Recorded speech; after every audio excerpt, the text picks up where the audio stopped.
FNAF has had many story changes throughout the years. However, only one has eluded the community for over 8 years that the big man himself brought attention to.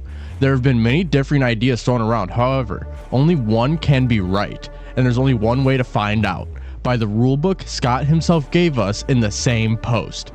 Hello everyone, my name is Noah Raven and welcome to the Xander Zone. Join me as myself and many other theorists come together to try and solve what the one retcon is by taking the most popular ideas and dissecting them using a model that we made using Scott Cawthon's original post and what the definition of a retcon is. So what is our model? Well, we have 7 rules that will be used to help us rank our topics today, and the rules are this. Rule 1 is the retcon has to be an event that was described to us, not implied. Rule 2 is that the retcon must have at least one piece of evidence that contradicts another piece of evidence in FNAF. Rule 3 has to be something from FNAF 1 all the way to FNAF's Dislocation Custom Night. This retcon cannot be from something after FNAF's Dislocation's Custom Night came out. Rule 4 is only one piece of lore can change, not multiple. Rule 5 is that it must be within the game's continuity or something that affects the game's continuity. Rule 6 is that it must be a detail not many people noticed at the time of this post. Lastly, Rule 7 is that new information that adds context to a previous event does not mean it's our retcon. Using this model will help us rank the different possibilities for this retcon and help us narrow down our one retcon. Now, if you enjoyed this video, please hit that like and subscribe button. I won't hold you here any longer, so let's get into FNAF's one retcon, the rules.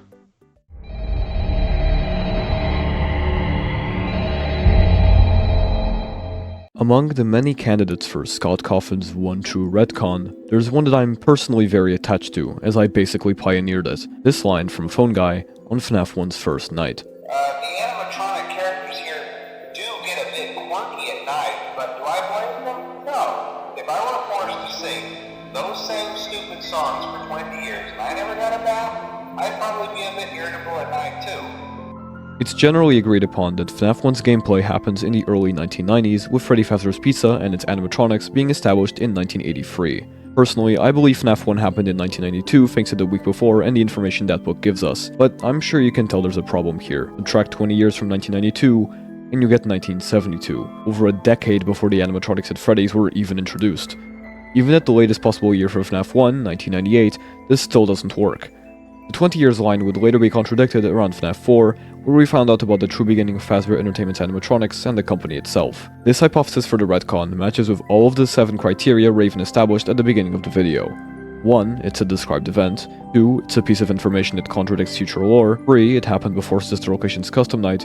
4. Only one piece of lore was changed, the year the animatronics were created. 5. It's in the game's continuity and influences that timeline. 6. It's a minor obscure detail that not many people noticed. And finally, 7. It's a direct retcon, and not just new information. Overall, this 20 years line from Phone Guy being the retcon is pretty solid. If you want to hear more about my reasoning behind this interpretation of the one FNAF retcon, I've got a video all about it on screen right now, if Raven doesn't forget. But for now, that'll be all from me. Thanks for having me on, Raven.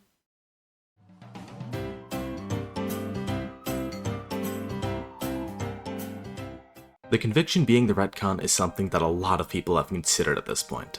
And honestly, I personally think that it's very likely to be the answer. You heard at the start of this video that we're giving out 7 points for each possible answer, and this is one of the only possibilities that can get all 7. Being implemented before Scott's retcon post? Check. This was told to us all the way back in FNAF 1. Described event? Check. It's directly told to us in the FNAF 1 newspapers. Only one piece of lore being changed? Check. This doesn't affect anything else. Takes place within the game's continuity? Check. This is only relevant to the games. Not many people noticed? Check. It was never a point of contention. Not relying on new info? Check. This relies purely on info that we got before Scott made this retcon post. Pieces of evidence that contradict it? Check. Every single time we've seen William Afton, he hasn't been behind bars. We've even seen him working publicly in FNAF 4 and making business deals in Sister Location. If William Afton was convicted for the MCI, then he would have been in jail for years. But clearly he wasn't, so it's a retcon, right? Technically, you could make the argument that someone else took the blame for him. Perhaps that's why Henry was gone for so long. But that's baseless speculation. We have nothing to suggest that Henry ever went to jail. Like I said, personally, I think that this is the answer. But just to cover all of our tracks, I'm gonna hand things off to Zetarox so he can explain the possibility of Save Him being the retcon.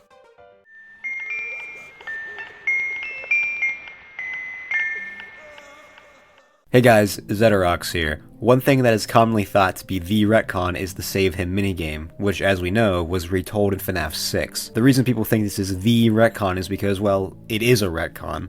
In FNAF 2, we are told to save him, clearly referencing the kid outside. However, in FNAF 6, the events of Save Him are retold to us, and Charlie takes the role of the child. Charlie is a girl, not a boy. So that's it, right? Save Him must be the retcon Scott talked about, because it quite literally is a retcon. Well, not quite. While yes, Save Him is a retcon, it is absolutely not the retcon Scott talked about, because the retcon post was made a couple months before FNAF 6 came out. And in that post, Scott said the retcon went relatively unnoticed by the community. Well, yeah, it would go unnoticed if it hadn't happened yet. Not to mention that this retcon did not go unnoticed at all. So yeah, Save Him is definitely not the retcon. Actually, dude, anything that's after FNAF 6 is not the retcon. So what is the retcon? Well, you'll just have to continue watching to find out. I give this a 7 out of 7. I just want to thank Nero real quick for letting me on, check me out, watch the rest of the video, and subscribe to Raven, dude.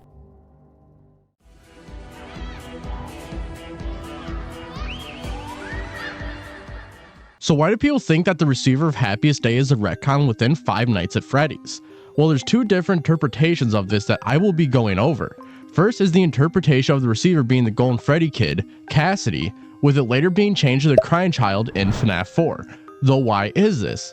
Well, if you were to play FNAF 1 through 3 with no knowledge of these games prior to playing them, the Golden Freddy kid would only make sense to be the fifth victim of the MCI, Cassidy. Though in FNAF 4, you have a lot of references to Happiest Day, and Happiest Day being a flip of the final scene in FNAF 4 during the bite of 83.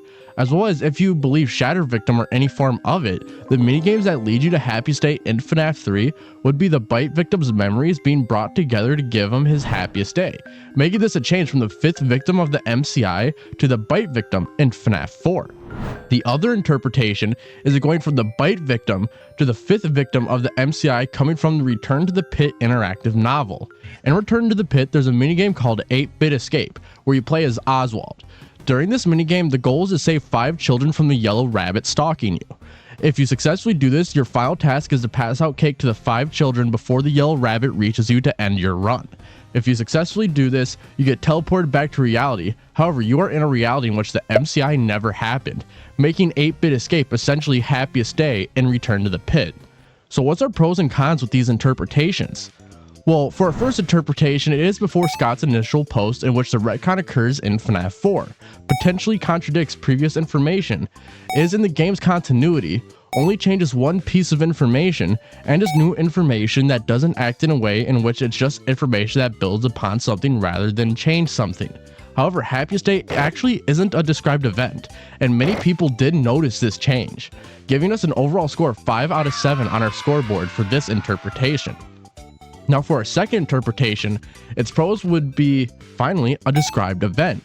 It is a piece of information that contradicts another, and is information that contradicts another. However, it is not something from FNAF 1 to Sister Location, as the change is made in a book from years after the post. Many people did notice this change, and it is not in the same continuity as the games depending on who you ask, so this will be a half point. And it does act in a story building way. So it gives us a score of a 3.5 out of 7.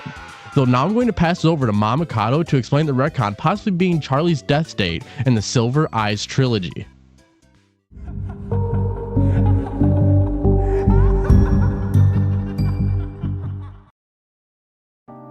Charlie's death date being the retcon is something that people have put into consideration here and there in the past, but I don't think that it's a viable candidate. And here's why. For starters, we're introduced to the idea of her death date being different in the Silver Eyes, which as we all know is a separate continuity from the actual FNAF games. Not only that, this is something that a lot of people noticed right away. It wasn't something that people just brushed past and went, yeah, that makes sense. It was a revelation that everyone immediately jumped on. Of course, that's not to say that there's no reason for people to have ever considered this. Charlie dying in 1983 in the novel trilogy directly contradicts what we thought we knew about when she died in FNAF 2. I mean, we watch her die outside of the FNAF 2 location, don't we? That's a deliberately changed detail. Or is it? In truth, this minigame doesn't necessarily show us her dying outside of the FNAF 2 location. It just shows her dying. And when we get to Pizzeria Simulator, we see this happen again. Only this time with details. We see the security puppet, a deliberately different design than the puppet we see at the FNAF 2 location. This goes to show that it wasn't a retcon. Instead, it was something that we misunderstood, and Scott decided to clear up with his future games, which is something that he says he does a lot in the Reddit post where he talks about making this one retcon. All in all, while this does technically have 3 of 7 points, I don't think those points actually matter much here. And overall, I don't think that this is the retcon at all. So let's hand things back over to Narrow Raven so he can talk about a subject with a lot more conversation about whether or not it's the retcon.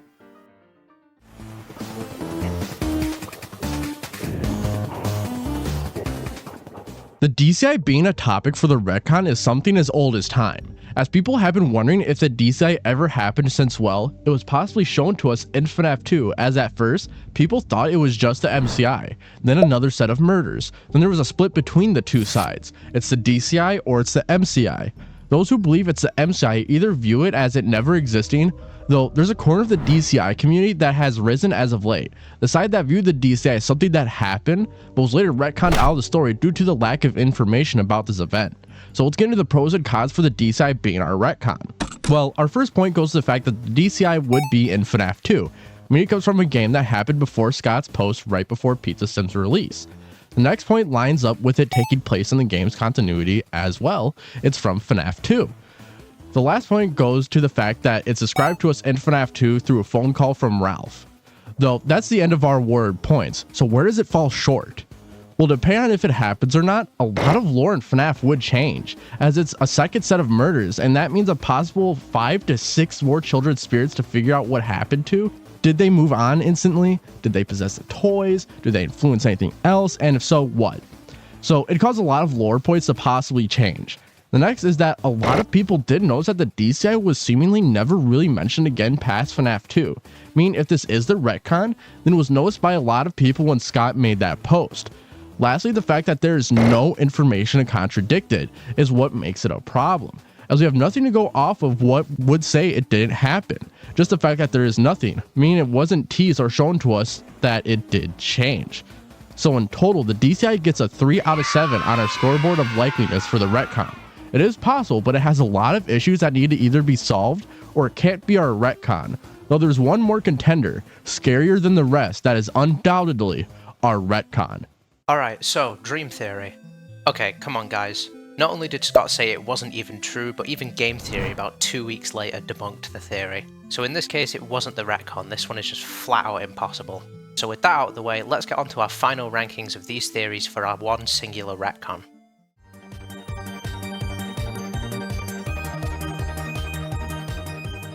So I have a few groupings, as we do have a lot that are same reign out of 7.